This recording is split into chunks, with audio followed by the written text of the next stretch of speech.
Hello YouTube, this is Bruno. Get Good in Technical Minecraft, part 10. I've been busy since the last episode. Did a bit of work off camera. I set some filters in the storage system that we've built in the last episode. Not all of them, mind you, far from it. I did some more villager trading and zombified all of my villagers to get better prices. So let's have a quick look at our laundry list. And for those of you new to the series, I started a new world in 1.21 and I tried to get the important farms in some sensible order where I select easy designs that still give good rates and don't have to be replaced later.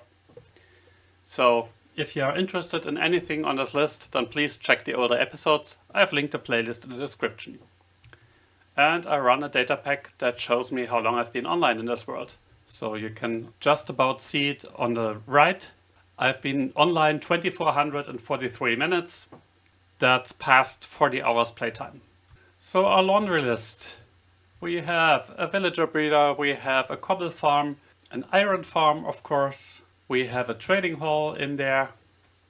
We have a universal mob farm over there. We have a slime farm and a witch farm and a swamp over there. We have a gold farm in the nether. We have a hoglin farm in the nether. We have this universal bamboo, sugarcane, melons, pumpkins farm. We have a tree farm and we also have a fungus farm, and we can refit this to a flower farm or dye farm if we put out the nylium and replace it with grass, because after all this is a plains biome. And we got a shulker farm in the end. So what's next? We're missing 2 or 3 important farms. We certainly need beacons. So we want a wither skelly or fortress farm at some point. We need piglin bartering, because that gives us a lot of cool stuff, including quartz and obsidian. It would also be really nice to have a raid farm, as I'm a big fan of holding a totem in my offhand. And I also see some form of copper farm in the future, because I got used to using copper bulbs and I don't like to mine and we have no copper. But today we'll digress a bit from this path to get something equally important, and so we'll build a Warden mob switch and a Warden protection system. We'll kill 2 birds with 1 stone here. On one hand, we get a mob switch that allows us to build and explore in the nether without being disturbed, which will be very handy if we build a wither skelly or fortress farm. And on the other hand, we get Warden protection, meaning we can explore ancient cities without any Warden spawning. And that will allow us to get swift sneak, which I was sorely missing here, as I sneak a lot while building. So let's roll. I went to the end, mined a bit of obsidian from the pillars. So let's go to the nether. And I've used chunk base to scout the location of an ancient city. If we build a nether portal here, we should end up right on top of the ancient city. Let's scout the ancient city for suitable locations. If you want to be pretty safe, you can also just sit on top of a tree. So there we are, we're not right on top of it, okay. And what we're looking for are 2 structures. The first is a solitary shrieker, so a shrieker where we have nothing else and a lot of flat area in the vicinity. So this is not too good because we have the structure here. Let's see if we find something better. This one here is pretty much the best we can get. And here in the vicinity we have like a 10 by 10 flat area, which is what we need, with the shrieker right in the middle. And we have a few skulk sensors, we'll remove them. We brought a silk touch hoe to harvest these components. So what you do is write down the coordinates of the shrieker. Minus 4512 and 858. And now what we need is a second place, which ideally is within the same ancient city, because this will be where we spawn the Wardens. So we can't enter and exit the ancient city here, because we would end up in the nether together with the Wardens. So we'll try to find some place which is in the ancient city that is as far away as possible. So let's see, these cities extend quite a bit. So we go here past this frame to the other side. And this will be where we'll have our entry and exit portal. So also write down the coordinates of that. 45, 12. So this is actually the same. But we are 200 blocks away, which is kind of the ideal distance. We'll actually start with the Chunkloader. And the Chunkloader will be right over our Shrieker. So I set a bookmark in the map, of course. Now we're at exactly the coordinates of the Shrieker. And we have to build up to at least height 150.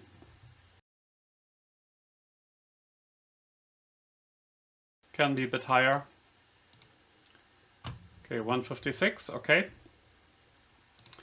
And there we built a portal with a bit of netherrack. Like so, any direction.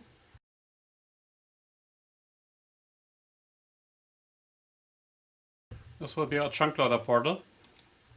And let's go through. Yeah, I was afraid that what was happened, we're too far away from our initial portal on the roof.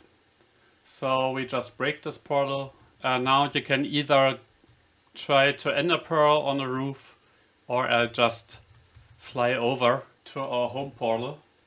So we're back on the roof. And this is exactly on top of the Shrieker.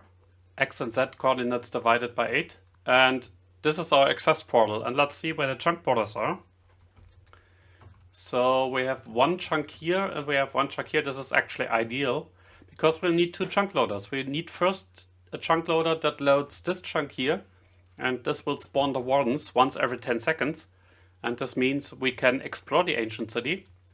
And of course this will also activate the mob switch.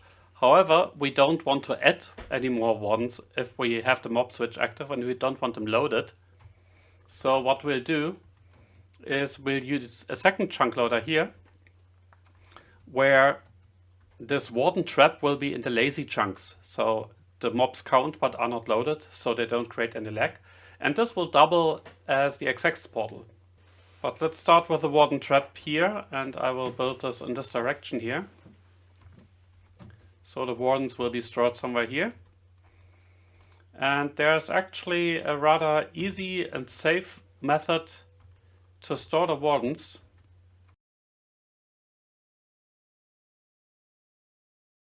And let's just block off the backside of the portal here, so the Wardens can't get out.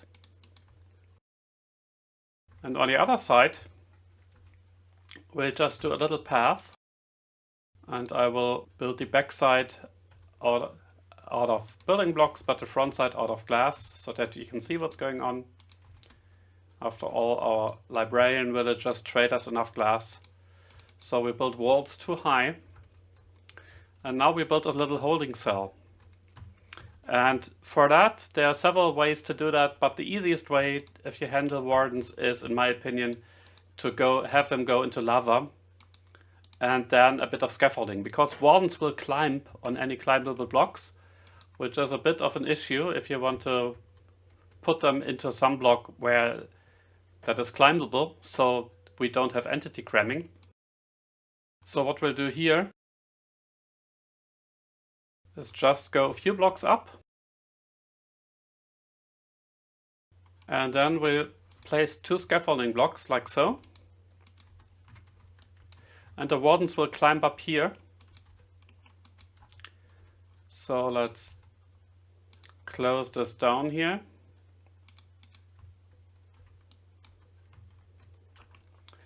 There we go.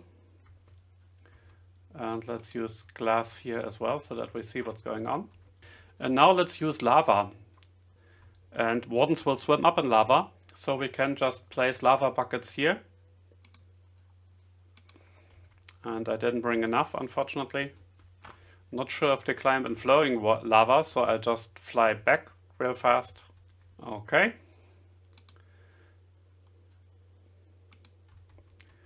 And now what will happen is that the Wardens will come through the portal. They will be attracted by the noise machine that we built. So let's say we use a sticky piston like that. And then we'll use observers looking into each other. And we'll be able to disable the noise machine using a bit of redstone from a distance. And we will be able to enable this from our secondary portal. So the safe distance for that is 16 blocks. So you want to be 16 blocks away, otherwise the sonic shriek from the Wardens can hit you. So we'll just have a lever here. Okay. And then we'll put a piston on top here, like so, and this is our noise machine. So basically, if it's enabled, this piston will keep our Wardens occupied, and this also makes it safe. If they have a noise source close, they won't really scan for players unless they come closer than 16 blocks. And if we turn it off, the Wardens could despawn. However, I'm not quite sure if they despawn on scaffolding. So we'll do a secondary safety measure. And whenever you're handling Wardens, it's pretty good idea to make triple safe that you can get rid of them unless you really need them.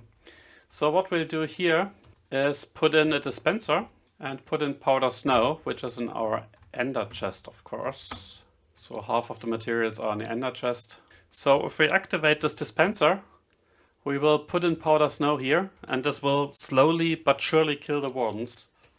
And if we activate it again, the powder snow is gone. So if anything bad happens and we want to kill the Wardens, we can do so. Now we need to close off the side here, of course. So we absolutely want to be sure that the Wardens can't get to the outside. And there we are. If a Warden spawns in the portal, it will be attracted by the noise. That we'll have to turn on, of course. And now let's build a Chunkloader, which is Dark's design. And you want to build a mob switch at the same height as you did in the overworld. So in this case, in the overworld, we were about 156. So we'll go to a similar position here. And what you need, of course, is a dispenser. And we need some clock for the dispenser. And we will use a standard observer clock. We have a sticky piston going up. We have one observer looking this way. And if we have an item in here, then we have another observer looking that way. So this dispenser will spit out the item. Some solid block 1 high. And we need a hopper. And we build the portal on this hopper. And we put on rails like that.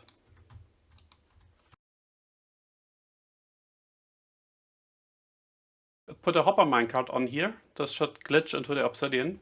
Light the portal, and now we have already built the portal on the other side. So you should come out at the Chunkloader portal and put in a normal minecart, or any minecart really. And this should go through the portal in a moment. So just go through the portal again. There's the minecart. And now just set fire to the netherrack blocks next to it, and it will break the minecart, and the minecart will go back and forth. So the Chunkloader is already working. Now this is why we should put a block on top here, something unspawnable. And then it might be a good idea to be able to turn off the Chunkloader. So, because at some point we don't want to spawn any more Wardens. Now what you can do, for example, is to just put a lever here. Okay, and now this hopper is locked and the minecart won't be transferred to this dispenser. So that's our Chunkloader, that's our Warden trap. So here we need the second Chunkloader. And again, we built the same structure. And actually building this 1 block higher would have allowed me to use a different clock. But so we'll just use a target block here.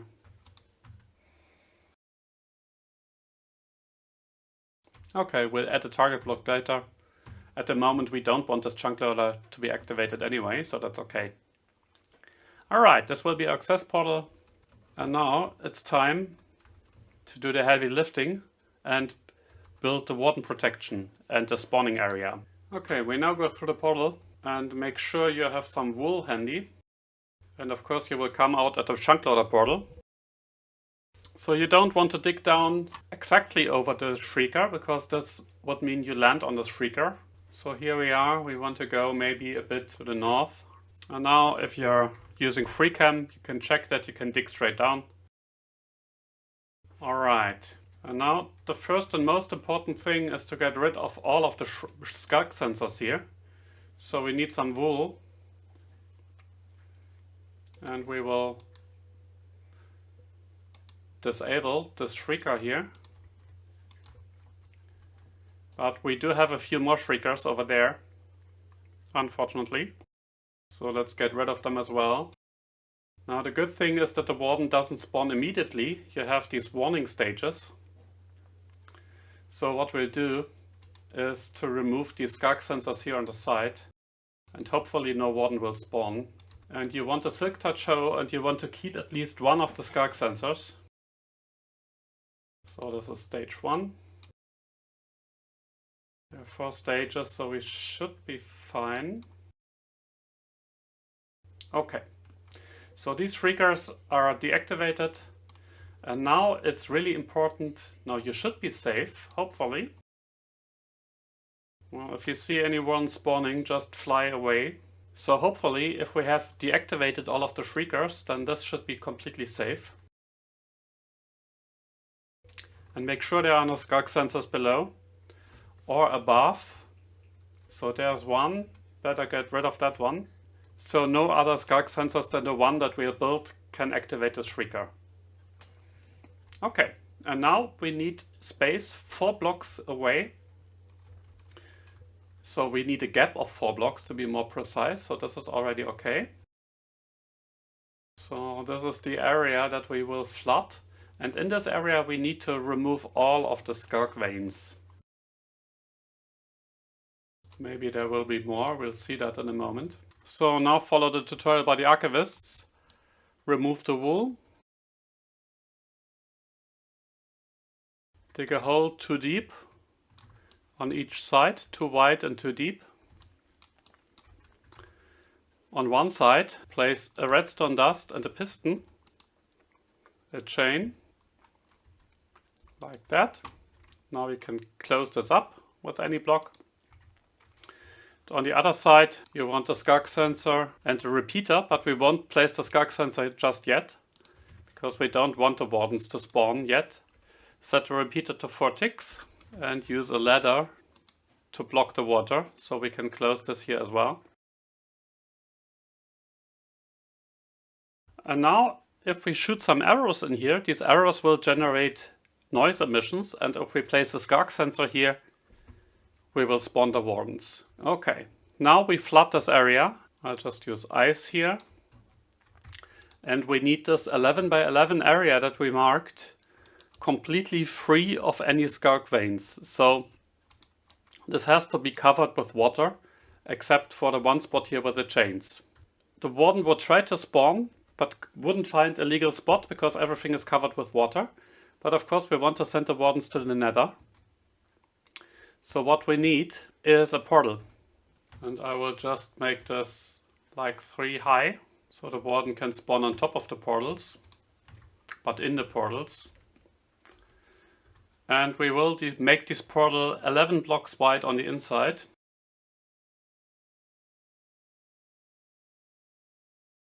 And now one portal already gives you a decent chance to spawn a Warden. We'll add a second portal.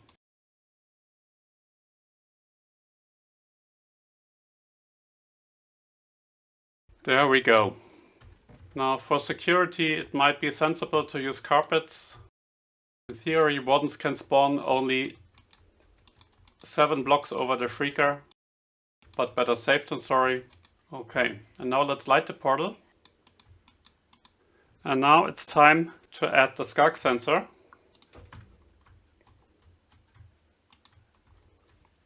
And to shoot in a few arrows.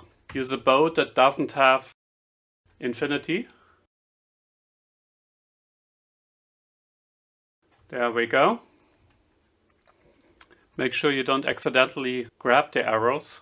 And now you'll spawn a Warden once every 10 seconds. And that means you'll be completely safe when exploring an ancient city. So what we need to do is to build a second Chunkloader for the mob switch. Let's see what happened in the nether. And this is editing for now. Nothing at all happened. Took me a bit to figure that out.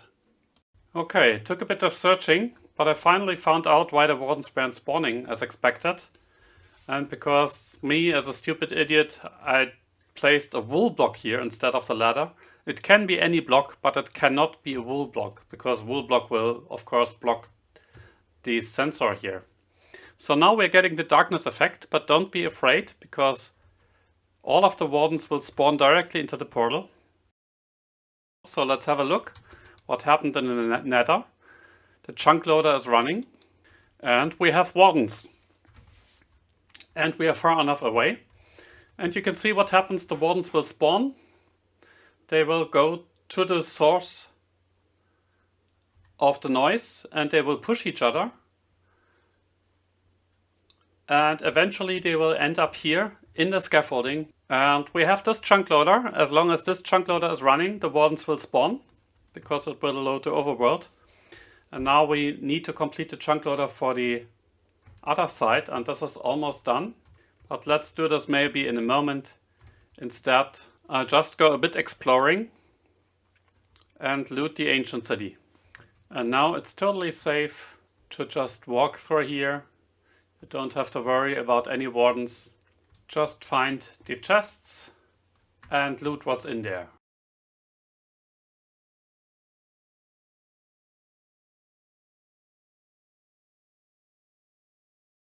Okay, the haul wasn't spectacular, but we've got one Swift Sneak 3 and another Swift Sneak 2 and another Swift Sneak 3.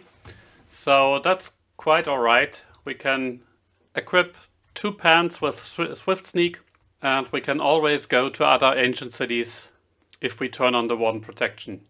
And of course nothing is ever easy if you try to wing something without trying it in creative. What I realized, but unfortunately forgot to record, was that the Wardens were entity cramming in there, after all. So what I did was to activate the powder snow, kill them all off, wait a while, and then I added a second scaffolding block and 2 blocks space. So now, hopefully, they won't entity cram. And again, to spawn in the Wardens, just activate this Chunkloader here. And if you have restarted the server in between, you might have to go to the overworld once. Okay, so let's run this again for a while. Let's go AFK and see how many Wardens we have in there after maybe 15 minutes.